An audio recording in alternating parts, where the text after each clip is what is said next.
Bonjour à tous, bienvenue au Vigilante Culture Club, le premier podcast amateur fait par un passionné qui tourne autour de DC avec 100% spoiler.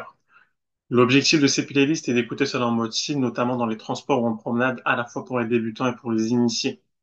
Cette vidéo, elle est dédiée au nouveau film live action DC, Joker Folie à 2.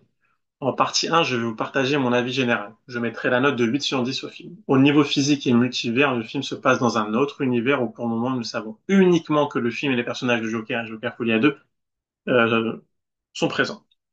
Au niveau cinématographique, on note une prestation de Joaquin Phoenix qui est magistrale et à mon sens, il devrait avoir un second Oscar. On note aussi des scènes de comédie musicale époustouflantes qui permettent à Arthur Fleck de s'exprimer en chantant. Et on entend aussi une bande son qui vous plonge dans le stress et la tension d'Arthur Fleck et de Gotham. En seconde partie, je vais un peu vous parler de l'intrigue du film. Alors ça commence avec Arthur Fleck qui est incarcéré à l'asile de l'Arkham. Son quotidien le rend léthargique jusqu'au moment où il fait la connaissance et tombe rapidement amoureux de Harley Quinzel, une jeune femme qui a eu un coup de foudre pour le Joker et qui est venue à Arkham pour le rencontrer. On peut voir aussi un procès qui est très médiatisé et qui est sociétal. Un procès s'ouvre donc pour savoir si Arthur Fleck a commis ses crimes sous l'emprise d'une pseudo double personnalité, le Joker. Un jeune substitut du procureur va tout faire pour envoyer le Joker en prison, c'est Harvey Dent.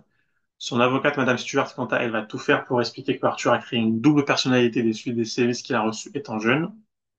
On peut voir aussi que très vite, donc Arthur Fleck va reprendre le rôle du Joker et renvoyer son avocate pour assurer sa propre défense. Et on peut voir que donc Arthur va finalement renoncer à son alter ego de Joker et sera reconnu coupable des chefs d'accusation.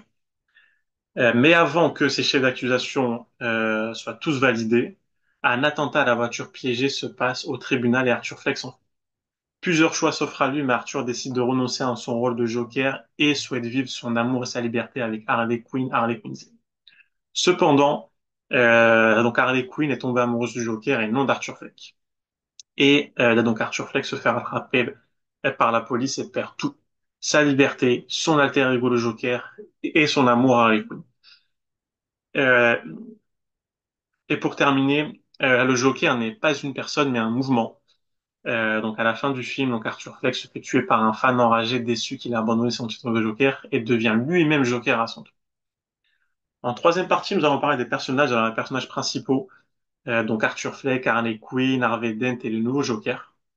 En personnage secondaire, on peut noter la présence de Maître Stewart, elle a de l'assistante sociale qui est dans Joker 1, elle a de Sophie Dumont, la voisine d'Arthur, elle a de Monsieur Poddles, qui est dans Joker 1, c'est l'ancien collègue d'Arthur, ainsi que du juge et des gardiens de l'Asie. En partie 4, maintenant, nous allons parler des théories pour la suite. Alors pour moi, il n'y aura pas de troisième opus de Joker de Todd Phillips. Donc d'une part, car le réalisateur a tenu des propos qui tendent à comprendre qu'un troisième film ne verrait pas le jour, et aussi d'autre part, la scénario du second film. On note donc Arthur Fleck meurt à la fin du film, et je ne sais pas si c'est intéressant de faire un troisième film sans Arthur Fleck. Que va devenir Gotham? On peut dire que la violence sous l'égide du mouvement Joker va sûrement se répandre. Est-ce qu'un Batman va apparaître? Est-ce que Jim Gordon va apparaître? Et que devient le procureur, le substitut de procureur? Donc on peut aussi se poser la question, quels sont les plans de Queen? Peut-être que nous pourrions avoir un film sur Harley Quinn dans le même univers, ou sur d'autres méchants et anti-héros dans le même univers. Et pour terminer, on peut noter que le film est très sociétal. Il met en lumière l'importance d'aider les personnes qui souffrent de maladies mentales, mais aussi de les prévenir, et notamment en protégeant les enfants de tout acte violent qui peuvent causer des traumatismes à l'âge adulte.